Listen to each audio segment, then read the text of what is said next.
नमस्कार मंडळी, मी मोनिका। आजच्या आणखीन एका नवीन व्हिडिओमध्ये तुम्हा सगळ्यांचं अगदी मनपूर्वक स्वागत। अक्षय तृतीया म्हणजेच खानदेशातील आखाजी हा लौकिक अर्थाने जरी पितरांचा सण म्हटला गेला आहे, तरी खऱ्या अर्थाने तो माहेरवाशिणींचा सण आहे असं मला वाटतं। कारण माहेरवाशी या सणाच्या निमित्ताने आपल्या माहेरी येतात आणि पूर्वी तर महिनाभर मुली ह्या गौराईचं रूप घेऊन माहेरी राहायला यायच्यात आणि आपल्या आई वडिलांकडून हवे तसे लाड पुरवून घ्यायच्यात।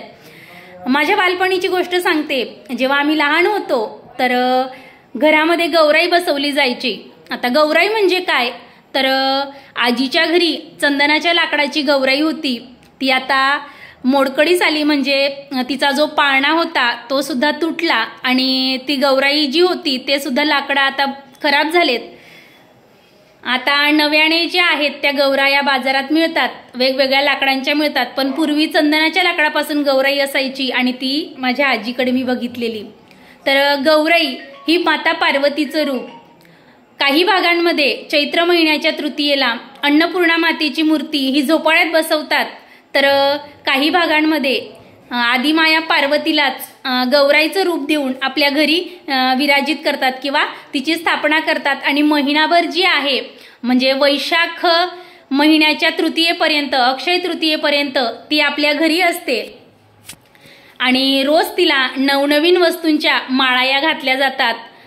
कधी मुरमुऱ्याची माळ घातली जाते, तर कधी फुटाणे, वेगवेगळ्या ज्या बिया असतात टरबुजाच्या, खरबुजाच्या, तर अशा वेगवेगळ्या माळा ज्या आहेत त्या रोज आम्ही मुली ज्या आहेत त्या तिच्या गळ्यात घालायचो।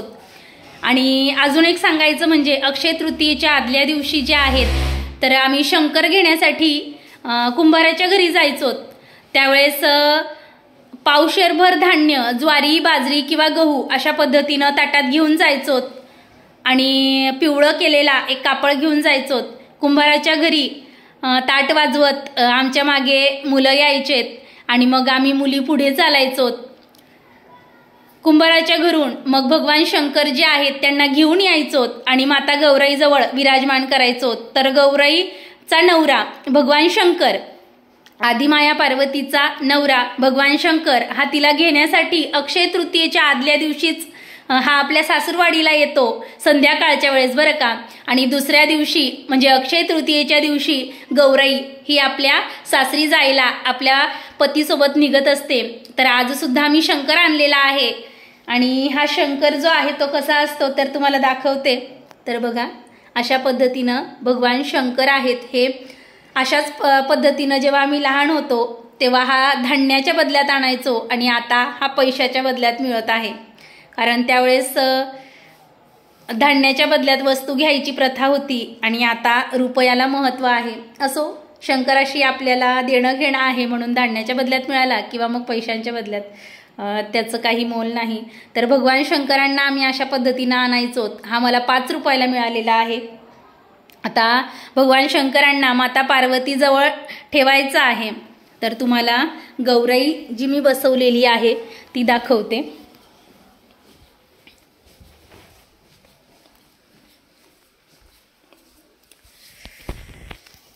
तर बघा, इथं गौराई जी आहे ती बसवलेली आहे आणि हे भगवान शंकर जे आहेत ते मी आता माता पार्वतीजवळ भगवान शंकर जे आहेत ते स्थापन केलेत। नाही, उलटा नाही आहे बेटा, हे शेपटी आहे त्यांची, बघ इकडे शेप आहे, हे बघा शेपचा भाग आहे आणि हा तोंडाचा भाग आहे नंदीचा, का घोड्यावर येतात ते। तर माता पार्वती जी आहे तिचंच रूप म्हणजे गौराई। अक्षय तृतीयेच्या दिवशी पितरांच्या नावाने घागर पूजली जाते आणि अक्षय घट सुद्धा बसवला जातो, स्थापन केला जातो। तर ती घागर मी घेऊन आलेली आहे। 100 रुपयाला मला ही घागर मिळाली। 2009 साली 10 रुपयाला या घागरी मिळायच्यात आणि आता 5 पट तिची किंमत वाढलेली आहे। सगळ्याच गोष्टींच्या किमती वाढल्यात तशा, म्हणून मग कुंभार लोकांना सुद्धा त्यांचे भाव वाढवावे लागलेत आणि सोबतच घागरवर ठेवण्यासाठी डांगर लागतं म्हणजे खरबूज लागतं, तर ते सुद्धा फक्त 10 रुपयाला मिळालं। अक्षय तृतीयेच्या दिवशी सर्वात आधी घरदारं झाडून पुसून त्यानंतर मग उंबरठा पूजन केलं आणि अंगणात आणि तुळशीजवळ तसंच उंबरठ्याजवळ रांगोळी काढून घेतली. उंबरठ्याचं पूजन करून घेतलं.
अक्षय तृतीयेच्या सर्व सखींना मैत्रिणींना हार्दिक हार्दिक शुभेच्छा। तर आज सगळ्या सखींच्या घरी आणि सगळ्या मैत्रिणींच्या घरी आज पूर्णावरणाचा स्वयंपाक असेल। तर सकाळी अक्षय तृतीयानिमित्त भावकृषीत आम्ही गेलेलो, म्हणजे योगेश्वर कृषी पूजन होतं। आजच्या दिवशी धरत्री आईचं पूजन हे करतात, तर तिथेच पूजनासाठी गेलेलो। म्हणून मग सकाळी डाळ वगैरे पुरणाची शिजून ठेवलेली आणि मसाला सुद्धा तयार करून ठेवलेला होता आता घरी आल्यानंतर उंबरठा पूजन केलं, अंगणात रांगोळी घातली आणि आता मी पुरणाची जी डाळ आहे तर तिच्यात गुळ जो आहे तो घातलेला होता. सकाळी जरा गडबड होती त्याच्यामुळे मग असा अख्खाच गुळ कालवून ठेवलेला. आता त्याला व्यवस्थित असं वाटून घेते, पुरणाला बारीक करून घेते आणि नंतर पुन्हा भेटते.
काय असतात पप्पा हे?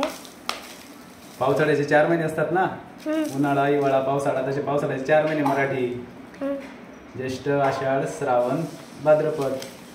तेवढा पण आता माहिती आहे कोणता दगड जास्त ओला होतो ना त्याच्यात माहित पडतं या महिन्यात जास्त पाऊस पडेल असं. जास्त ओला होता तो.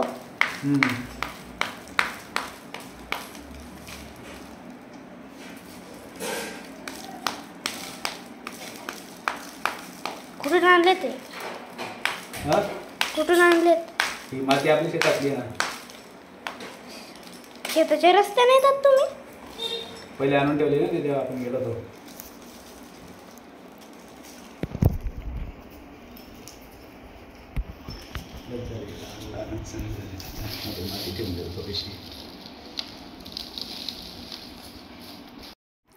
अक्षय तृतीया हा सण पितरांच्या स्मरणाचा, पितरांच्या नावाने घागर पूजण्याचा. काही भागात अक्षय घट भरला जातो तर काही भागात पितरांच्या नावाने अशा पद्धतीनं मातीची घागर पूजली जाते. काही भागात तांब्याची किंवा पितळीची घागर सुद्धा पूजण्याची आता नव्याने प्रथा सुरू झालेली आहे. मात्र मातीच्या घागरीला या दिवशी मान असतो म्हणून मातीची घागर ही पूजली जाते.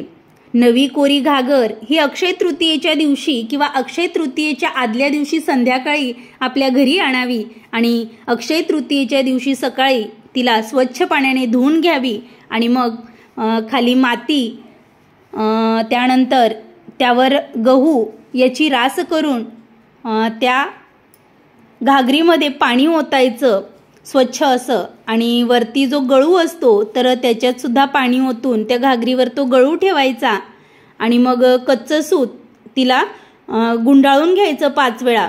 आता माझ्याकडे कच्चं सूत आहे पण ते ऐन वेळेला सापडत नाही अशी गंमत होते, म्हणून मग दोरा जो असतो शिलाई कामाचा तर तो वापरलेला आहे. गडूला सुद्धा 5 फेरे हे कच्च्या सुताचे मारलेले आहेत. त्यानंतर घागरची पूजा करून घ्यायची. कुंकवाची बोटं ही खालून वर ओढायची आणि त्यानंतर गोपीचंदन जी पांढरी गंधगोळी आपण म्हणतो तर तिचे बोटं सुद्धा खालून वर असे ओढायचेत. तसेच ह्या दिवशी डांगरचा म्हणजेच खरबुजाचा मान असतो तर घागरीवर गडू आणि गडूवर खरबूज असं ठेवून त्यानंतर पुरणाची पोळी ही अख्खी म्हणजे अखंड पुरणाची जी खापरावरची मोठी पोळी असते ती ठेवायची. त्यावर कुरडाई, पापड, वेगवेगळे जे आपण पापडं बनवलेले असतात वाळवणाच्या सामानातले वर्षभराचे तर कुरडाई, पापडं आणि सांजोरी ठेवायची. थोडासा रस ठेवायचा. रशी भात आम्ही ठेवत नाहीत, काही भागांमध्ये तो सुद्धा एका ताटलीमध्ये ठेवला जातो. तर वेगवेगळ्या भागात वेगवेगळ्या पद्धती असू शकतात.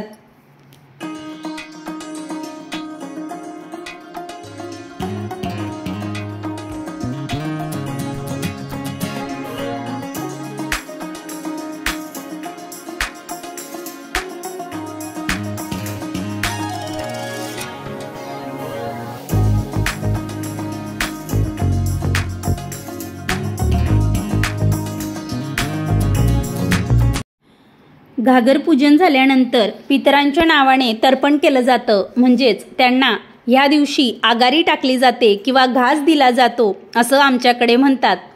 तर एका मातीच्या भांड्यात मी गोवऱ्या घेतलेल्या आहेत आणि त्या गोवऱ्यांचा जो आहे तो हार करून घेणार आहे आणि मग त्यावर पितरांच्या नावाने ह्या दिवशी घास दिला जातो. त्यांचं स्मरण करून त्यांना जेवायला या आमच्याकडे असं सांगितलं जातं आणि ते जेवायला येतात असं यामागे थोरा मोठ्यांचं म्हणणं असतं.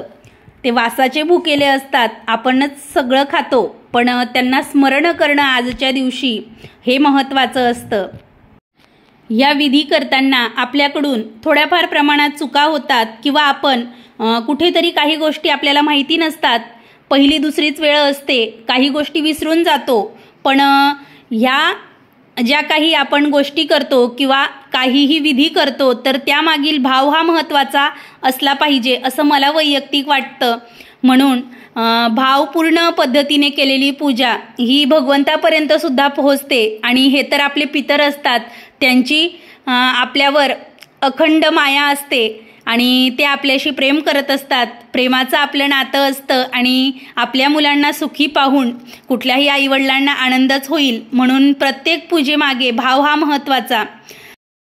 अक्षय तृतीयेच्या दिवशी माझी खूप धावपळ झाली, कारण सकाळी भावफेरीला गेलेलो आणि त्यानंतर भावफेरी करून आम्ही योगेश्वर कृषी पूजनासाठी लक्ष्मीनारायण असं जोडप्याने दोघेही गेले आणि 1-1.5 तास गेला. घरी आल्यानंतर पूर्णावरणाचा हा स्वयंपाक सगळा केला आणि मालकसुद्धा माझे घरी नव्हते, त्यांना रजा नव्हती म्हणून ते सुद्धा ड्युटीला गेलेले आहेत. आणि सगळा स्वयंपाक झाल्यानंतर त्यांना मी फोन केला आणि 1-1.5 तासानंतरच त्यांना परत ड्युटीला जॉईन व्हायचं होतं. तर अशा सगळ्या घाई गडबडीत काही गोष्टी राहून गेल्या, काही म्हणजे फक्त एकच गोष्ट राहिली. तर सांजोऱ्या ह्या सणासाठी बनवल्या जातात आणि ती सांजोरी घागरवर ठेवली जाते, तर ती घाई गडबडीत माझ्याकडनं राहिली. पण मग नंतर मला आठवण आली आणि मग ती सांजोरी मी ह्या घागरीवर पूजनासाठी ठेवली. तर आमच्याकडे लाटपाटच्या दिवशी सांजोऱ्या बनवतात आणि खास घागरवर ती पूजनासाठी ठेवली जाते. असो, प्रत्येक गोष्टीमागे भाव महत्त्वाचा असं माझं म्हणणं आहे. आणि काही गोष्टी ह्या आपल्याकडून राहून जातात तर तेवढं काही आपण मनावर घ्यायला नको. गौराई माता सुद्धा आज आपल्या नवऱ्यासोबत म्हणजेच भगवान शंकरांसोबत परत तिच्या सासरी जाण्यासाठी निघते आणि तिला सांजोरीचा नैवेद्य हा दाखवला जातो, पूर्णावरणाचा नैवेद्य दाखवला जातो. तर ते नैवेद्य वगैरे मी दाखवलेत. आमचे जेवणं वगैरे झालीत, नणंदबाई माझ्या आलेल्यात, तर आमच्या सगळ्यांची जेवणं वगैरे आटोपलीत, भांडे वगैरे झालेत, सगळे कामं आटोपून घेतलेत आणि त्यानंतर मग कैऱ्या फोडण्यासाठी मी घेतलेल्यात. तर आमच्या शेतातल्याच ह्या कैऱ्या आहेत, तर थोडंसं लोणचं घालावं म्हणून मग एक 4-5 किलो कैऱ्यांचं मी लोणचं घालणार होती. तर त्या कैऱ्या मी फोडून घेत होती. तर अशा पद्धतीनं अक्षय तृतीयेचा दिवस हा खूप धावपळीचा, आनंदाचा, उत्साहाचा आणि पितरांना स्मरण करण्याचा असा दिवस. तर तुमच्याकडे तुम्ही कशा पद्धतीनं पूजन करतात, अक्षय तृतीया ही कशा पद्धतीनं साजरी केली जाते, कमेंट करून नक्की सांगा. आणि आजचा व्हिडिओ जर आवडला तर लाईक करायला विसरू नका. पुन्हा भेटूया आणखीन एका नवीन व्हिडिओसोबत. तोपर्यंत बाय बाय.